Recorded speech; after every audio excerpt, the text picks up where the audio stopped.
Hello everybody, it's Jimmy Bonner here today with my latest living history segment of Manhattan South Police Station, which actually is a real police station, Ninth Precinct, but right behind me was the headquarters of none other than one of the greatest TV cops of all time, Kojak, starring Telly Savalas. This is from the 1970s.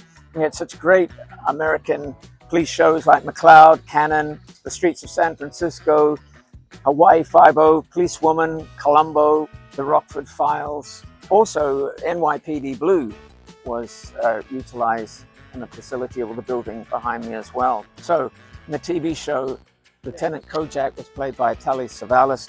His boss was Captain Frank McNeil, played by Dan Fraser.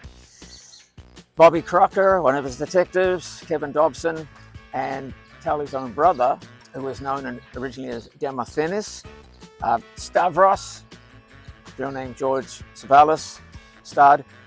Detective Saperstein was played by Mark Russell, Detective Rizzo by Vince Conti, and Detective Weaver by Roger Robinson.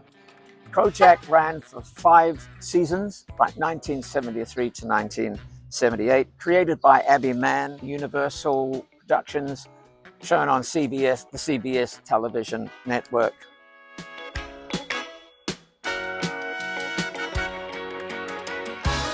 It ended its run with low ratings, like most shows do, but syndication and on reruns, it's been a huge hit.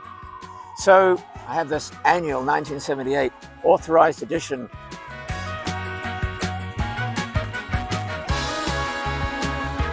as seen on the BBC, so this is from Britain, and it's a cool cover, and I'll just read a little bit. A night in town. There was a moment's peace in the police department. Crocker was enjoying his first cup of coffee. He'd been up all night chasing a gang of muggers. He'd had no breakfast and he was dead tired. He put his feet up on the desk and he closed his eyes. Stavros came in carrying a toasted sandwich and tossed it onto Crocker's desk. Here, I hate to see a big fella like you starving to death. Too tired to eat, murmured Crocker. But he did the sandwich all the same. What's this then? Lieutenant Kojak bustled into the room. Taking a nap, baby? You joined Sleepers Anonymous? And that's unmistakably Kojak. You joined Sleepers Anonymous. That is a great saying. I did speak to some of the officers who were over by the door just to let them know that I was filming a segment on Kojak, and they kind of looked like, whoa. I was thinking, who's Kojak? But it was just good to let them know in case they're wondering who's standing over here with a video camera trained at the police station. So, here we are. Manhattan South, Lieutenant Kojak. Who loves you, baby? Coochie coo.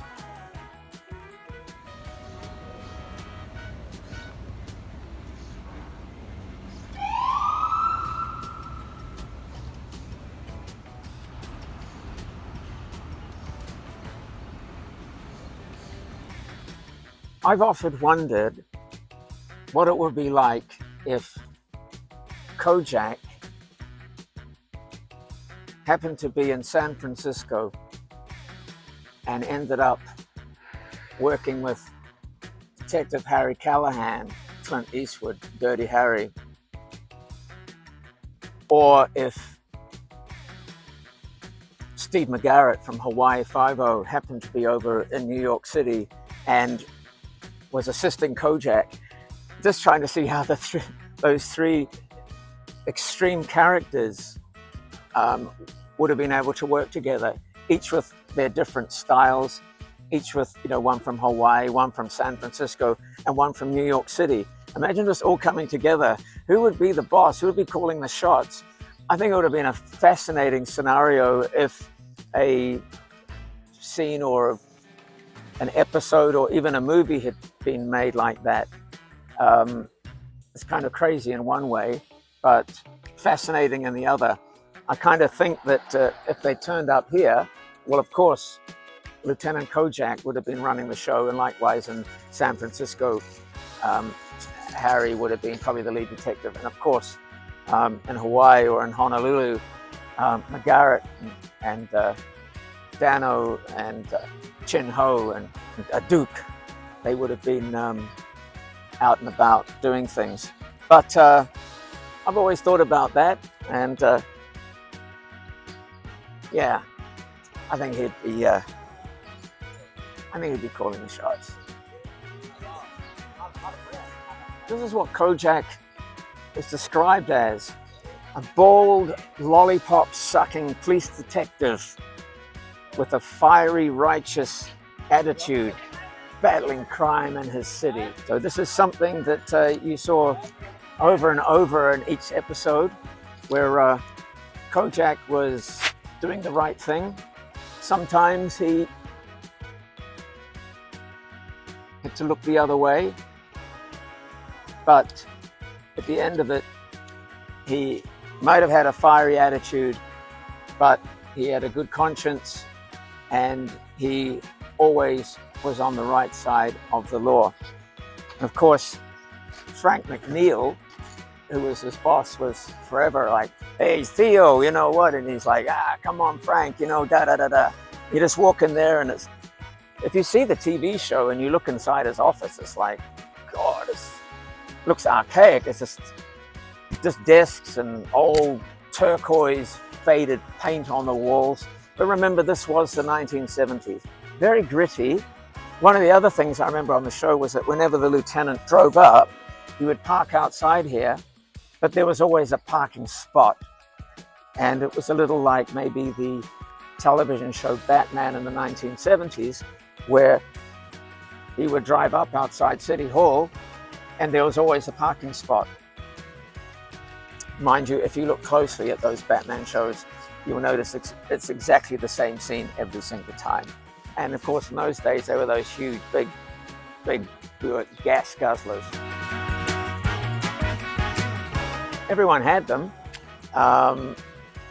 You'd put the hand out, you know, put the flashlight on the roof, and he'd be sitting in there, and he'd be away looking for them. Anyway, that's Kojak. I'm gonna have a lollipop now, and that's another thing. In the early series, he was always smoking, constantly. And that's why from I think the second series, he started to be sucking lollipops, which became a trademark. Who loves you, baby? You know, coochie coo. Have a lollipop. That was in lieu of the cigarettes. So that's a bit of a fun fact.